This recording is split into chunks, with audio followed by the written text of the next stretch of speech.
Recording live from the Hoban Law Group here in Denver, Colorado, I'm your host, Eric Singular. Welcome to the Hoban Minute.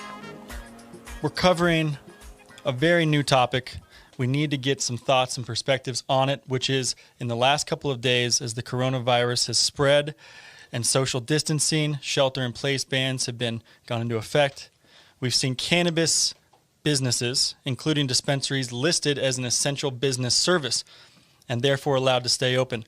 And we are joined by Tom Dermody, the International Hemp Solutions Vice President of Strategic Development, to shed some light on the significance of what this means going forward. Well, thanks, Eric. Just 4 or 5 short years ago, what was decided earlier this week in cities like San Francisco and surrounding areas concerning essential service of cannabis dispensaries being able to operate at this time would likely not have been possible. Beyond that, consumers as well as the industry can feel confident that they can continue to offer service and provide added comfort to those struggling with the events of the coronavirus.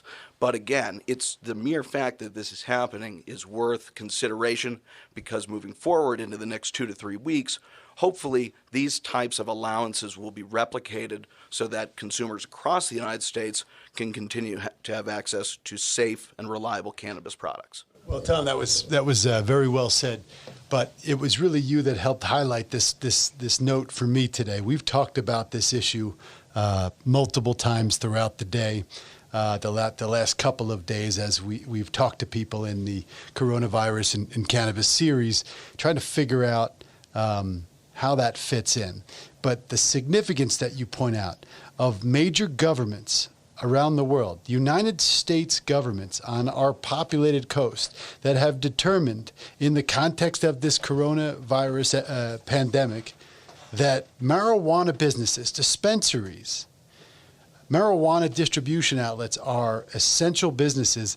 That is such a significant thing that it is remarkable that it's only been a few short years since this wasn't even a topic you could publicly discuss. I brought this up the other day, how Romney and Obama debated here in Denver, University of Denver debate.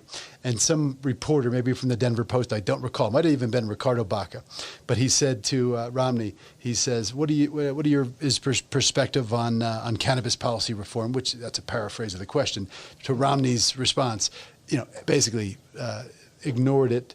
Ask me something real. Think about where we are today and this significance. What makes that so crystal clear in your head?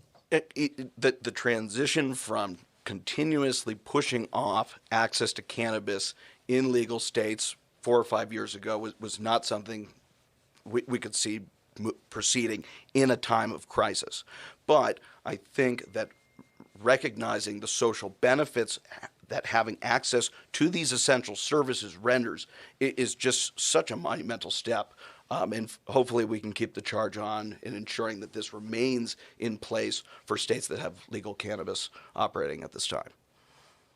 Tom, thank you for joining us today. We will continue to cover this in the weeks to come, maybe even in the days, as new developments are coming at us very quickly. Nonetheless, stay safe out there. Tune in for more breaking news on the Hoban Minute. Thank you for tuning in to this episode of the Hoban Minute special series on coronavirus and cannabis. You can head on over to hoban.law for more information on this podcast or the Hoban Law Group. If you have any ideas for subjects that we should be covering or any questions you want to pose to Bob or myself, shoot us an email at media@hoban.law. And stay tuned for the next episode on this special series, Coronavirus and Cannabis.